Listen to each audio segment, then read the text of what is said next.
Hi guys, today I'll be talking about the Phoenix painting that I did and just kind of talking through how I put it together. This painting is done on Krita. It's a free program. You can easily find it just by Googling it and downloading it real quick.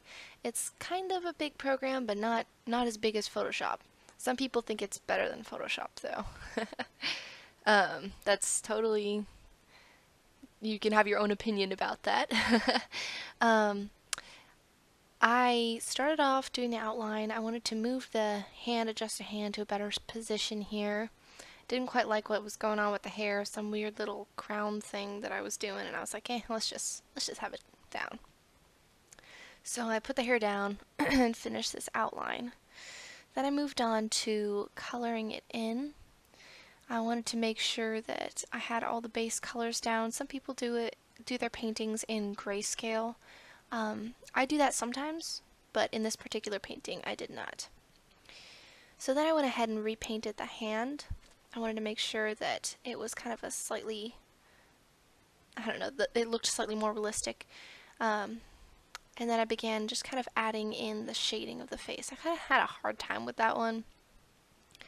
I guess it's just one of those days, everybody has them, but the shading on the face was a little interesting to start with. Then I moved on to adding little details here and there, just beginning to really bring the face to life. I wanted her to have just a very clear look of emotion on her face. So I started giving her kind of just like that little tilt to her eyebrows. It kind of makes her look like she's worried about something, like she's reaching for something, she's a little bit worried, and she wants to do something about it. So I moved on to adding just like the tiny details to the face. I went ahead and added little light spots around the mouth. I fine-tuned the mouth and the eyes, and then I added little details to the eyebrows as well. Here I'm just kind of being more specific with the shading on the face, trying to even everything out, making sure that the lighting is smooth across the face. I did a pretty bad job of this at the beginning of the painting, and throughout the painting I kind of have to fix this. I guess it goes to show that it's good to start out well on a painting. If you don't, you'll wind up having to fix it later. So just kind of adding more to the hair here. You can, if there's that little option, it's like a little mini checkered board almost on the layers. And if you select that, whatever you've painted into that layer is the only place that you can paint. You can't paint outside of it. It's a really cool feature to use, especially if you don't want to just kind of have these like smudgy, blurry lines all outside of your painting. It makes it much easier for you to be able to have everything look very clean cut and professional.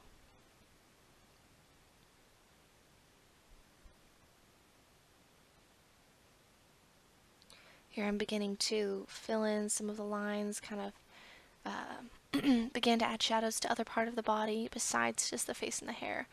I wanted to make sure that everything was kind of evened out and had the same lighting tone. Obviously I'm not perfect at that. I still have much to learn, especially in regards to clothing. I've always been kind of bad at cloth, but I gave it my best shot, and hopefully the results in the end are to everyone's liking. Here I began adding details to the hand, again using that little kind of checkerboard tool. I always forget the name of it. And just to make sure that I don't draw outside of the lines there. Begin adding shadow underneath the chin and onto the shoulder a little bit. Towards the end of a painting, it tends to be when you add more of the little details. Everything kind of just gets thrown on there at the beginning, and then you start adding the details. Towards the second half of the painting, I start adding in the background. Some people will do the background first.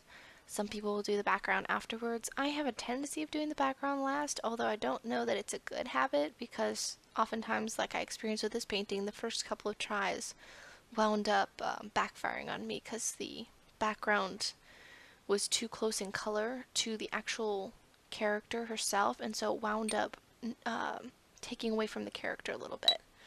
So I wound up having to actually change how I did the background throughout.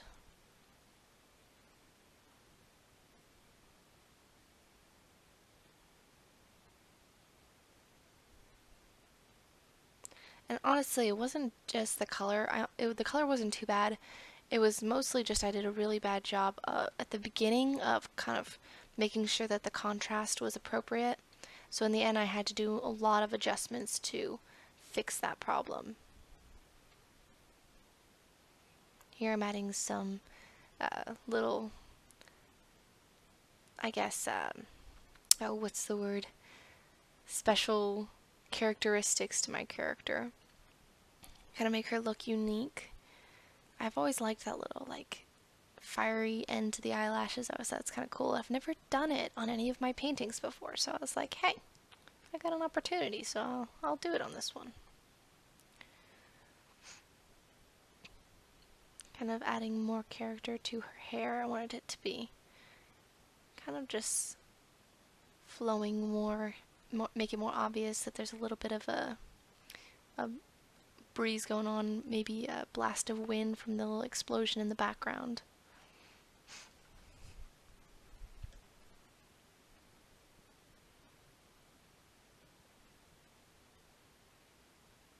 Again, touching up on the details, I did this little shadow on her hand, and I actually did that on a separate layer, and then I changed the opacity on the layer and tweaked it a little bit just to kind of make it look more clean.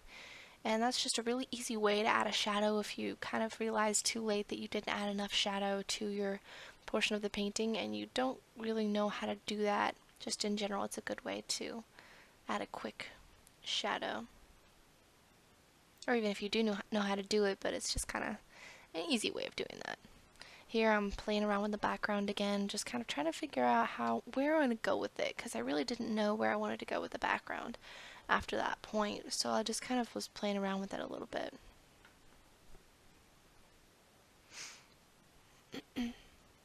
Adding some more details to her eyes to kind of bring them out. I found that that little shadow underneath the eyes kind of helps to bring a little bit of realism to them and also to bring them to people's attention, especially if, like I did here, if you kind of want to have the bright irises, it helps to kind of bring the eyes together.